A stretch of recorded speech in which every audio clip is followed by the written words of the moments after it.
देखिए 13 का 2 नंबर। एक मीनार अपनी जड़ की सतह से किसी बिंदु पर 60 डिग्री का कोण बनाता है। जड़ की सतह से किसी बिंदु पर 60 डिग्री का कोण बनाता है। उस बिंदु से 20 मीटर पीछे हटने पर वह 30 डिग्री का कोण बनता है। तो मीनार की ऊंचाई निकालनी है। चलिए देखते हैं। यह आपका जड़ का एक सतह हो गया जो इस पे यह मीनार खड़ा है, ठीक है, समझ रहे ना। यह मीनार खड़ा है और इस मीनार के जड़ की सतह से किसी बिंदु पर 60 डिग्री का कोण बनाता है, ठीक है। यहाँ से ऊपर ऊपर 60 डिग्री का यहाँ कोण बनता है, ठीक है। अब क्या करें, 60 डिग्री का कोण बनता है और उस बिंदु से 20 मीटर पीछे हटने पर, मान लो यहाँ से हट के 20 मीटर पीछे आ गए और इस बिंदु पे आ गए। इस बिंदु से यहाँ पे जो उन्नयन कोण जो हो रहा है यह कितना हो जा रहा है, अब आपका 30 डिग्री हो जा रहा है।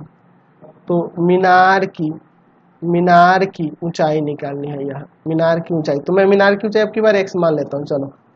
और यह बिंदु यहाँ इसका y मान लेते हैं, यहाँ से दूरी a b c d। चलिए माना मीनार की ऊंचाई, माना मीनार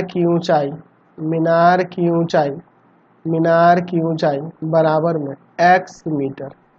अच्छा, मीनार के जड़ से या पाद से कह सकते हैं, जड़ से बिंदु B की दूरी बराबर में y मीटर। तो इसे तो हमें नहीं निकाला, हमें x से मतलब है, पिछले क्वेश्चन की तरह ही है प्रश्न से। आप देखो यहाँ पे tan ही लगा हुआ है। tan थीटा बराबर होता है लंब बटा में आधार, ये ना होता है फॉर्मूला। चलिए अब लेते हैं त्रिभुज DBC में, इसमें tan 60 लेंगे, लंब है आपका x और आधार है आपका y। तो यह आपका √3 बराबर में x बटा y। हमें x के वैल्यू निकालना है, इसलिए मैं यहाँ से y का मान निकालूंगा। तो y बराबर आ जाएगा भाग में x बटा में √3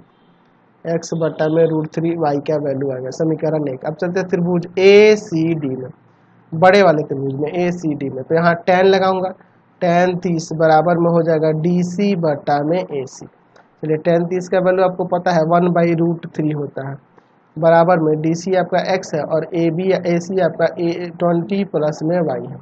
यहाँ से क्रॉस मल्टीप्लाई करेंगे तो √3x बराबर में आ जाएगा 20 प्लस y का मान मैं रख देता हूँ x बटा √3। चलिए देखते हैं, √3x बराबर में 20 प्लस y की जगह पे x बटा √3। यह कैसे हुआ, समीकरण 1 से यह हुआ। ऊपर जो हमारा समीकरण 1 आया था उससे इसको ला के इधर घटा देते हैं। यहाँ लिख सकते हैं √3x माइनस का x बटा √3 बराबर में 20। यहाँ एलसीएम लेते हैं √3, तो हो जाएगा 3x माइनस x बराबर में 20, यानी यहाँ पे आ जाएगा 2x बटा में √3 बराबर में 20, यानी x बराबर में 20 गुना √3 और बटा में 2। इसको काट देंगे 10 बार में, 10√3 मीटर हो जाएगा। इसलिए मीनार की